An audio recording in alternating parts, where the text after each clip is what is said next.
Pada kesempatan ini, kita akan mempelajari cara menyajikan data dalam bentuk tabel. Berikut adalah langkah menyusun tabel distribusi frekuensi. Pertama, kita tentukan dahulu nilai rentangnya. Rentang atau range atau R besar sama dengan nilai data terbesar dikurangi nilai data terkecil. Yang kedua, kita tentukan banyaknya kelas yang digunakan atau nilai K. Untuk menentukan nilai K, kita gunakan aturan Stargess, yaitu K sama dengan 1 plus 3,3 dikali logaritma N. Dengan K adalah banyaknya kelas interval, dan N adalah banyaknya data yang digunakan. Langkah yang ketiga yaitu menentukan panjang kelas atau P. Dengan rumus P sama dengan R dibagi K. Dengan P adalah panjang kelas, R yaitu range dan K adalah banyak kelas. Selanjutnya yang keempat yaitu menentukan nilai ujung bawah kelas interval pertama. Ingat cara menentukan nilai ujung bawah. Jika datanya tidak mengandung desimal, misal 59, maka nilai ujung bawahnya adalah 59 dikurangi 0,5 yaitu 58,5.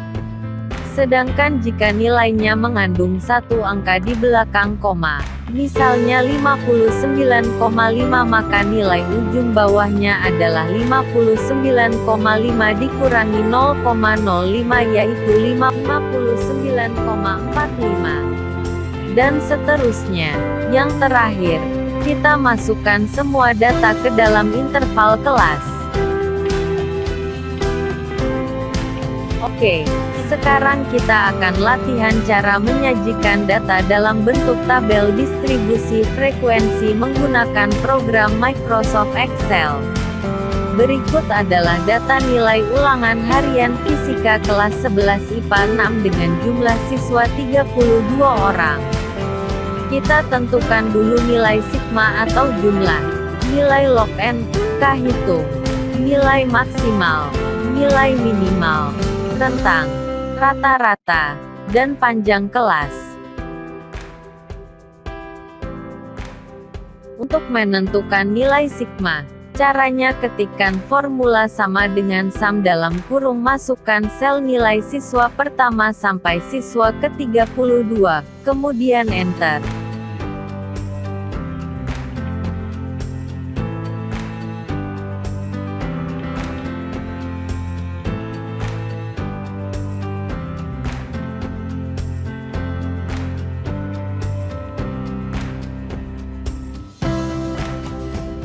Untuk logaritma N, ketikkan formula sama dengan log dalam kurung, masukkan sel jumlah siswa atau N. Selanjutnya, untuk K hitung.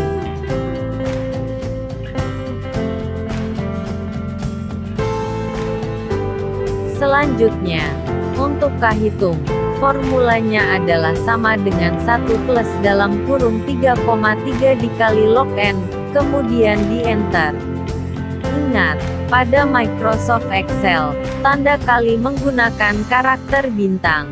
Untuk nilai maksimal, formulanya yaitu sama dengan max dalam kurung sel nilai siswa pertama sampai siswa ke-32, kemudian di enter.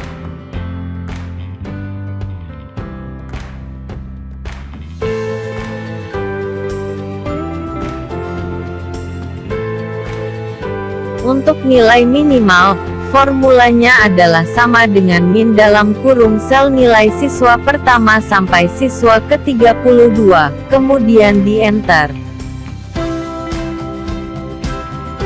Selanjutnya, untuk menentukan nilai rentang atau range, maka kita gunakan formula sama dengan sel nilai max dikurangi sel nilai minimal, kemudian enter. Selanjutnya untuk menentukan nilai rata-rata, kita gunakan formula sama dengan average dalam kurung sel nilai siswa pertama sampai nilai siswa ke-32, kemudian di enter. Sedangkan untuk panjang kelas, formulanya yaitu sama dengan sel rentang dibagi dengan sel K hitung, kemudian di enter. Ingat, pada Microsoft Excel, untuk operasi pembagian, kita gunakan garis miring. Nilai panjang kelas yang didapatkan yakni sebesar 5,865. Maka kita bulatkan menjadi 6. Langkah selanjutnya, yaitu membuat tabel distribusi frekuensi. Tabel terdiri dari 4 kolom, yakni nomor kelas, kelas interval, batas kelas dan frekuensi. Hitung yang kita peroleh adalah 5,967, dapat kita bulatkan menjadi 6. Sehingga jumlah kelas intervalnya ada 6. Pada kelas interval pertama, nilai ujung bawah kelas kita ambil dari nilai minimal data. Pada data nilai ulangan harian fisika kelas 11 IPA 6 ini, nilai minimalnya adalah 45. Maka pada sel kelas interval untuk bagian kiri, yaitu ujung bawah, kita ketikkan formula sama dengan sel nilai minimal, kemudian di enter. Sedangkan ujung atas kelas dapat dicari dengan menambahkan ujung bawah dengan panjang kelas dikurangi 1. Pada data ini berarti 45 plus panjang kelasnya yaitu 6, dikurangi 1, jadi 45 plus 5 sama dengan 50. Maka kita bisa mengetikkan formula pada sel ujung atas, yakni sama dengan sel ujung bawah plus 5, kemudian di enter.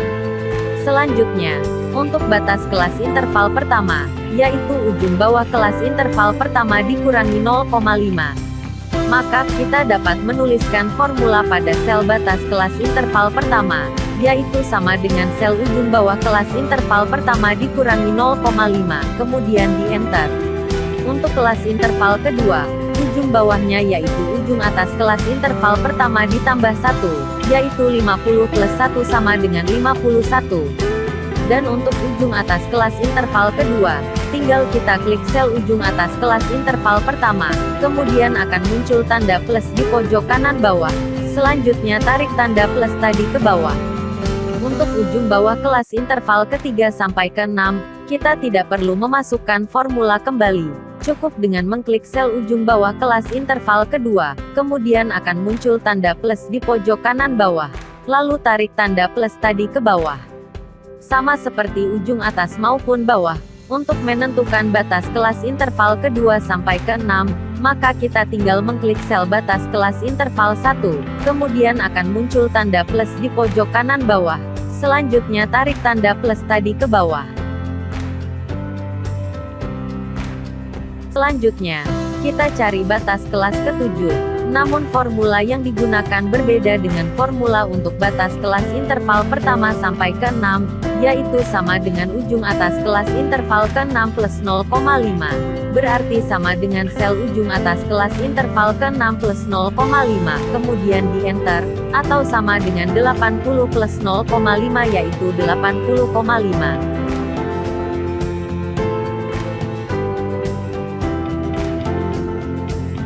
Kemudian, untuk menentukan frekuensi dari masing-masing kelas interval, maka kita kopikan dulu data nilai ke sembarang sel. Misalnya, sel L8. Caranya klik sel L8. Kemudian ketikkan formula sama dengan sel nilai siswa pertama, kemudian di enter. Selanjutnya, untuk sel L9, kita tidak perlu mengetikkan formula seperti pada sel L8. Kita tinggal mengklik sel L8. Kemudian akan muncul tanda plus di pojok kanan bawah. Kemudian kita tarik tanda plus tersebut sampai ke 32 nilai siswa muncul.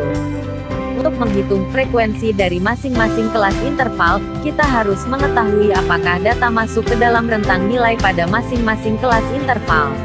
Maka, kita gunakan fungsi if dan and sesuai formula di atas. Misalnya, untuk data pertama yaitu 77,5, apakah masuk ke kelas interval pertama atau tidak? Maka, kita masukkan formula sama dengan if kurung buka n, kurung buka sel nilai 77,5 yaitu L8 lebih besar dari sama dengan sel ujung bawah kelas interval pertama yaitu E8. Jangan lupa untuk mengklik F4, L8 kurang dari sama dengan G8. Klik F4 kembali. Kurung tutup, 1,0 kurung tutup. Kemudian di enter.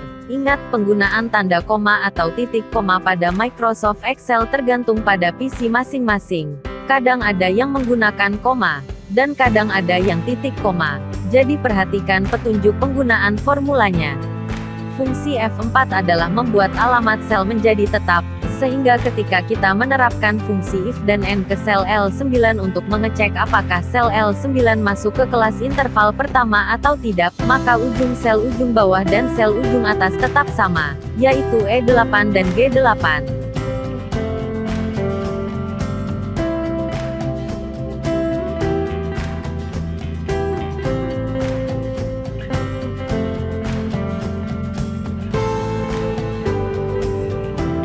Kemudian, untuk menentukan data nilai kedua dan seterusnya masuk ke dalam kelas interval pertama atau tidak, kita tidak perlu mengetikkan formula seperti pada sel M8.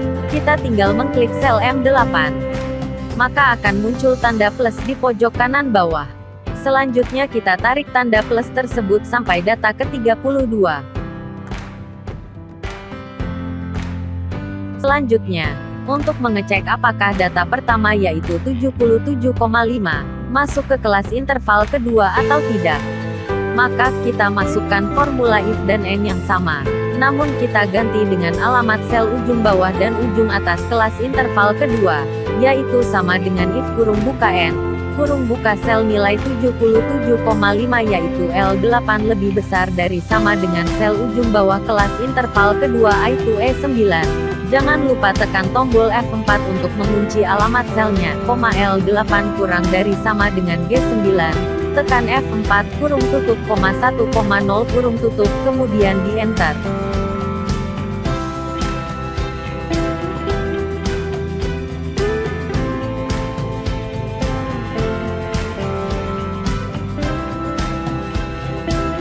Kemudian, untuk menentukan data nilai kedua dan seterusnya masuk ke dalam kelas interval kedua atau tidak, kita lakukan langkah yang sama seperti sebelumnya, yakni kita tinggal mengklik sel N8. Maka akan muncul tanda plus di pojok kanan bawah. Selanjutnya kita tarik tanda plus tersebut sampai data ke-32.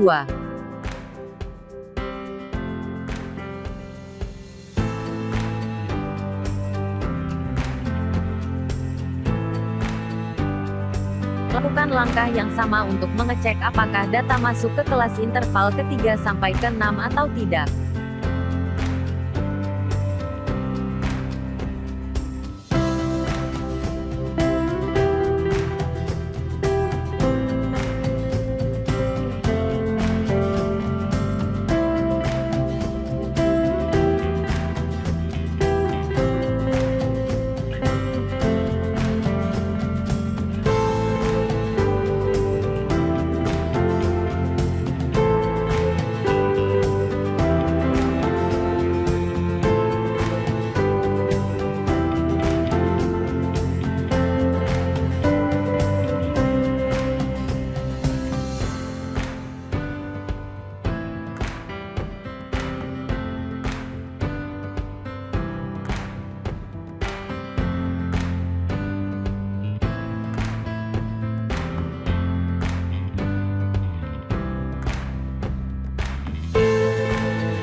Setelah kita mengecek semua data, sekarang kita tinggal menghitung frekuensi masing-masing kelas intervalnya.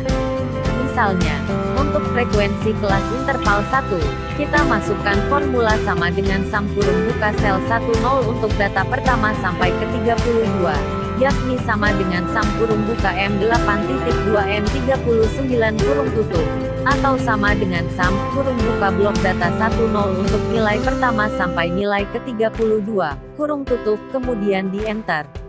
Selanjutnya, untuk mengecek apakah semua nilai sudah masuk ke dalam tabel distribusi frekuensi, maka kita cari jumlah data yang masuk. Dengan mengetikkan formula sama dengan sum kurung buka blok jumlah data kelas interval pertama sampai ke-6 kemudian kurung tutup, dan di Enter. Perhatikan apakah jumlah data yang masuk sama dengan jumlah siswa atau tidak. Jika belum sesuai maka cek apakah langkah kita sudah benar atau belum dalam memasukkan data ke masing-masing kelas interval. Sekarang, kita lihat, ternyata jumlah data yang masuk ke kelas interval adalah 32, berarti ini sesuai dengan jumlah siswa yaitu 32. Maka kita bisa langsung memasukkan masing-masing jumlah data pada tiap kelas interval ke kolom frekuensi pada tabel distribusi frekuensinya. Kita mulai dari kelas interval pertama, maka frekuensinya dapat kita kopikan dari data frekuensi masing-masing kelas interval yang sudah kita cari sebelumnya, dengan mengetikkan formula pada sel I8, yaitu sama dengan M40, kemudian di Enter. Untuk frekuensi kelas interval kedua sampai ke-6 ikuti langkah yang sama dengan mengganti alamat selnya.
Terakhir, kita jumlahkan frekuensi pada kelas interval menggunakan formula sama dengan sum, kurung buka, blok data frekuensi kelas interval pertama sampai ke-6, kurung tutup, kemudian Enter. Sekarang, seluruh data sudah tersaji pada tabel distribusi frekuensi. Sangat mudah kan, langkah-langkahnya? Silahkan berlatih.